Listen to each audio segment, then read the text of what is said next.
ایک ایسا خواب جس نے تاریخ انسانیت کا رخ موڑ دیا۔ مکہ کا ایک امیر تاجر جو ابھی دائرہ اسلام میں داخل نہیں ہوا تھا، ملک شام کے صحراؤں میں سفر کر رہا ہے۔ ایک رات وہ بستر پر لیٹتا ہے تو آسمان کے چاند اور سورج اس کی گود میں آ گرتے ہیں۔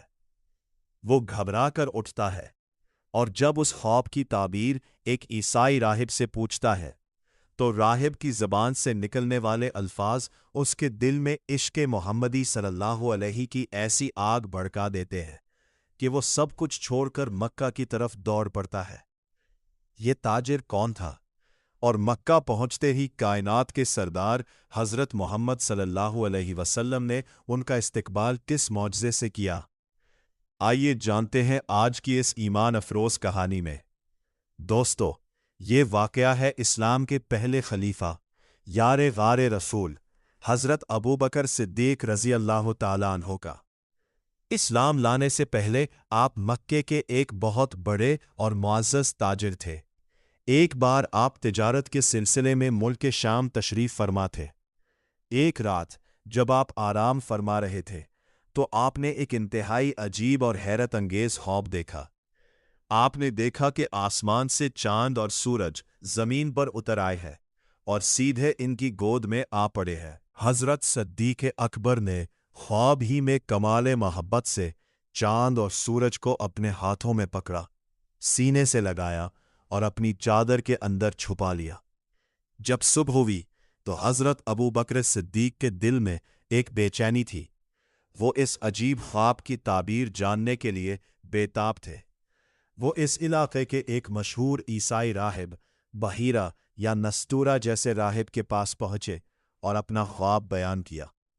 راہب نے خواب سن کر گہرا سانس لیا، حضرت ابوبکر کے چہرے کو غور سے دیکھا اور پوچھا، آپ کون ہیں اور کہاں سے آئے ہیں؟ حضرت ابوبکر نے فرمایا، میرا نام ابوبکر ہے اور میں مکے کا رہنے والا ہوں۔ راہب نے پھر پوچھا، آپ کا قبیلہ کون سا ہے؟ آپ نے جواب دیا، بنو ہاشم یا قریش۔ راہب نے آخری سوال کیا، آپ کا ذریعہ معاش کیا ہے؟ آپ نے فرمایا، تجارت۔ یہ سن کر راہب کا چہرہ چمک اٹھا۔ اس نے کہا، تو پھر اب میری بات بہت غور سے سنو۔ اس وقت دنیا میں آخری زمان کے نبی حضرت محمد صلی اللہ علیہ وسلم تشریف لا چکے ہیں۔ وہ بھی اسی سرزمین اور اسی قبیلے سے ہیں۔ وہ اللہ کے وہ آخری رسول ہے کہ اگر خدا انہیں پیدا نہ فرماتا تو نہ یہ زمین بنتی، نہ آسمان بنتا اور نہ ہی کوئی دوسرا نبی پیدا کیا جاتا۔ وہ اولین و آخرین کے سردار ہے۔ راہب نے حضرت ابوبکر کی آنکھوں میں دیکھتے ہوئے کہا، اے ابوبکر، تمہارے خواب کی تعبیر یہ ہے کہ تم بہت جلد اس سچے نبی کے دین میں شامل ہو جاؤ گے۔ تم زندگی میں ان کے سب سے قریبی وزیر اور ان کی وفات کے بعد ان کے پہلے برحق خلیفہ بنو گے۔ راہب نے ایک اور راز کی بات بتاتے ہوئے کہا، اور یہ بھی سن لو، ہم نے اس نبی پاک صلی اللہ علیہ وسلم کی تعریف اور ان کی شان تورات اور انجیل میں پڑھی ہے۔ میں دل سے ان پر ایمان لا چکا ہوں اور مسلمان ہوں، لیکن عیسائیوں کے خوف سے اپنے ایمان کو چھپائے ہوئے ہو۔ راہب کے من سے حضور صلی اللہ علیہ وسلم کی یہ شان سن کر حضرت ابوبکر صدیق کے دل میں عشق رسول صلی اللہ علیہ وسلم کا وہ سمندر موجزن ہوا کہ آپ نے فوراً اپنا سفر سمیٹا اور مکہ معظمہ کی طرف روانہ ہو گئے۔ دل کی دھڑکنیں تیز تھیں، آنکھیں اس آخری نبی کا دیدار کرنے کے لیے تڑپ رہی تھی۔ مکہ پہنچتے ہی آپ فوراً بارگاہ رسالت میں حاضر ہوئے۔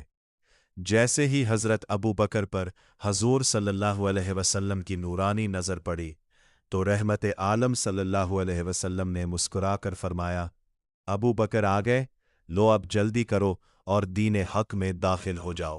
حضرت ابوبکر صدیق نے عرض کیا، بہت اچھا حضور، میں حاضر ہوں، مگر میری تسلی کے لیے کوئی معجزہ تو دکھلائیے۔ حضور دانائے غیوب صلی اللہ علیہ وسلم نے مسکراتے ہوئے فرمایا، اے ابو بکر، وہ خواب جو تم شام میں دیکھ کر آئے ہو اور وہ تعبیر جو اس عیسائی راہب سے سن کر آئے ہو، کیا میرا وہ راز تمہیں بتا دینا ہی میرا معجزہ نہیں ہے؟ سبحان اللہ!